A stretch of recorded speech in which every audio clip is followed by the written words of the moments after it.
Hey YouTube, so it is 7:30 in the morning, one day post-op, so it's almost been 24 hours since my surgery. It's been 24 hours since I got to the hospital and did all my testing yesterday, so I thought I'd just give you a bit of a recap of everything that's happened so far. So we picked up from our accommodation by the hospital at 7 a.m. and brought here. From the moment you arrive, it's just unbelievable. They open the car door for you, wheel your bag inside, then there's another person to greet you, and it's just literally being handed from one hand to another, always knowing what's happening and never really sitting around waiting for too long for anything. So I registered with the hospital. They took me up to the aesthetic centre. Waited like 5 minutes, then got taken over to into a screening room where they did my blood test, took my weight, height, etc. Went through a bit of a questionnaire, then back to sit down for another 5 minutes or so, then off for my ECG in the heart centre. Literally walked straight in, lay on the bed, done, you're out again, let's go back to the aesthetic centre. Then another short wait before going and having a chest x-ray. Again, down, in, out, just unbelievable. So within the space of like half an hour, I'd had all my pre-testing done. They let me know that the doctor would be seeing me at 9, Dr. Jib. So that was the only real length of a wait that we kind of had. Just before 9, they came and got us to go pay, and took us up to our room. Got a bit confusing at that point. A lady came in and told me that she was going to be putting in my drip, and then that I would be getting changed into the green hospital gown. And then the next thing I know, there's another lady in here with the green hospital gown going, "Please take all your clothes off." And I'm like, "Oh, but and my pants?" Because I still...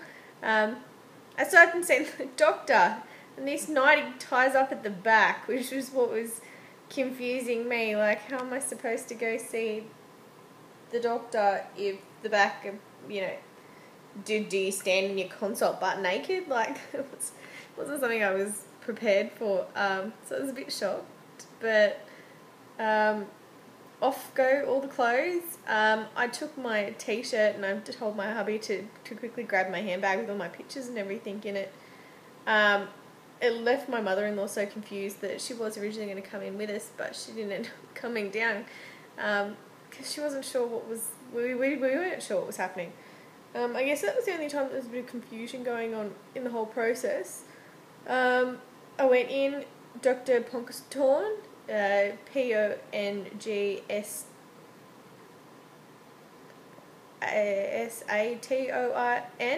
So there's two, one's got a K and one's got a T. Otherwise known as Dr. Jib.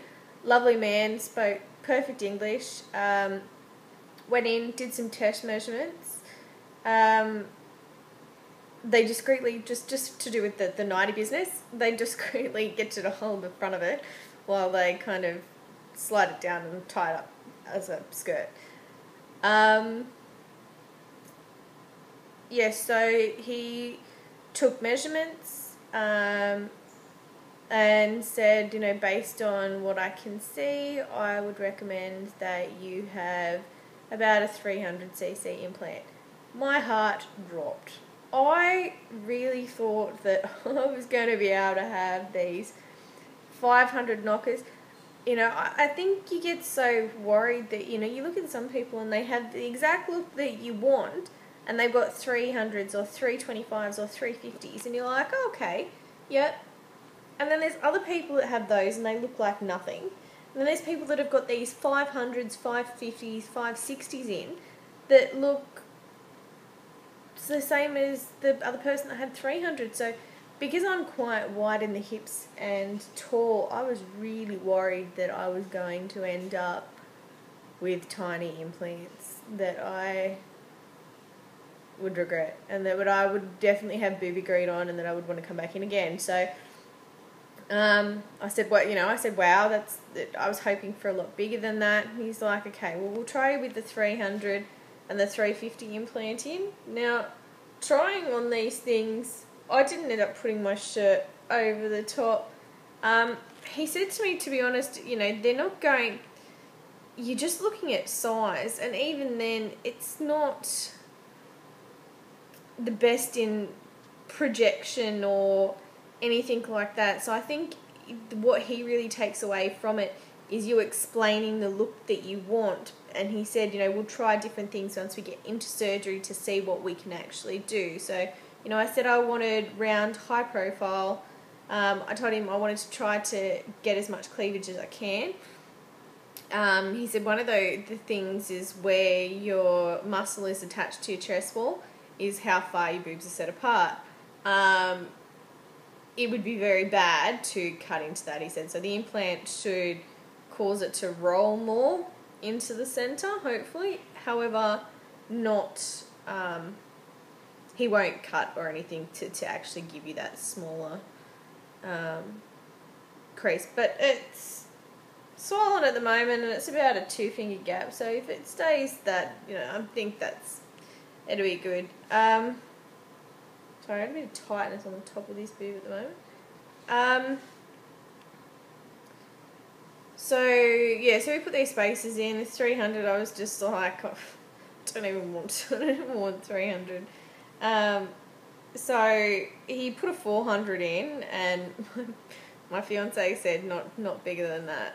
And my response to Dr. Jib was just get the biggest in me that you can get, and I would really prefer high profiles, because I didn't want the side boob. I wanted boobs that project forward. I didn't want large boobs in the side direction. I wanted projection in the boobs. So after that, he marked me up.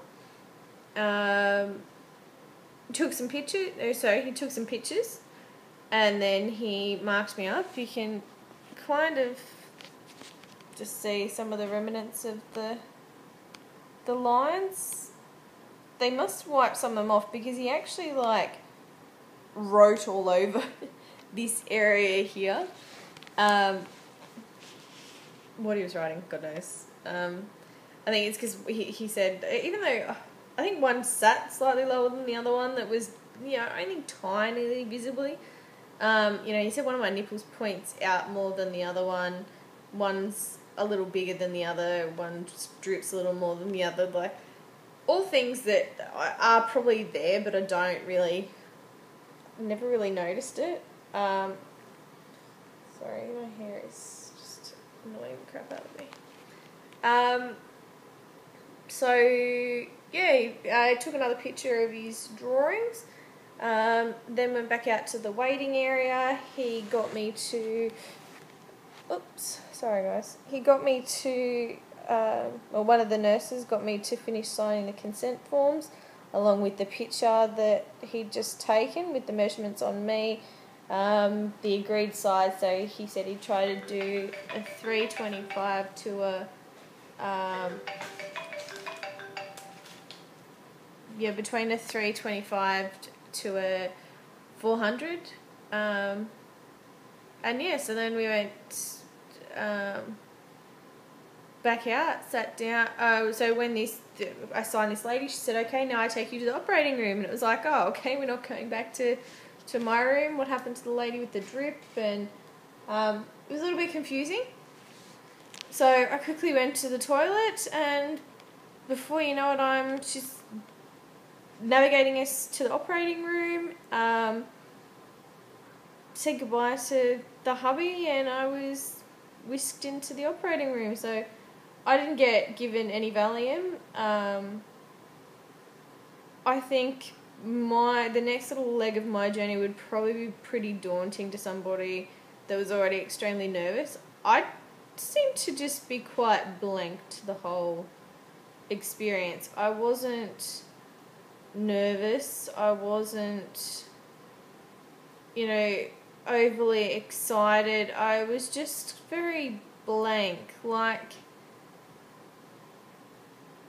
think when you dream about something for so long, you just want it to happen. You just want it to be done You don't want to be thinking about the what ifs and can't waits, and you just want it done. And I think that's just where I was. You know, and it's a bit of a surreal feeling to go, you know, I'm wide awake now. In a minute, they're just going to put this drug in me. I'm going to be out like a light, and then I'm going to wake up in a world of pain. Like, it's just surreal. It really is. So I was in the operating room for about 20 minutes while they were setting up and whatnot, and the anaesthetist came in, had a chat, asked me some questions. Dr. Jib came in, held my arm while the anaesthetist was talking to me, and yeah, then lights out. About 10:30 was the last that I saw on the clock. I was back in my room by 2. I was in recovery for an hour. Some unpleasant experiences. They started waking me in the operating room. But I still had the tube down my throat for my breathing while I was under. This made me feel like I was choking. I couldn't breathe. They weren't taking it. Didn't feel like they were taking it out fast enough. It was like I was on one breath because I couldn't take any more because this tube was in. So that was quite an unpleasant experience, especially when you're half out of it.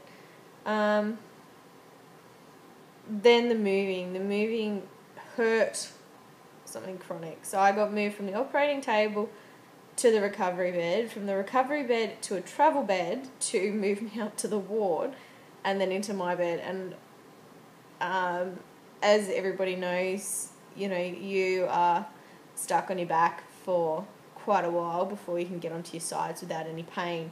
So being made to roll on your side so that they can get a slide board underneath you freaking hurts. It really, really hurts. So once they took the oxygen off me in recovery, I was in a fair bit of pain.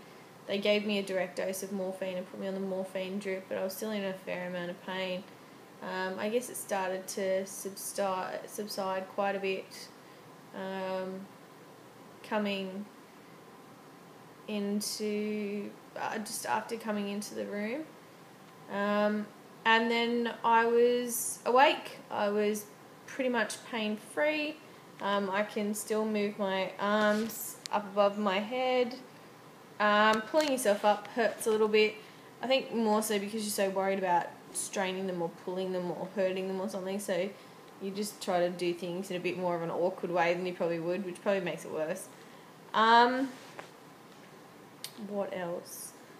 I went to bed at about 12:30 last night, so I didn't even go back to sleep after I came out of recovery.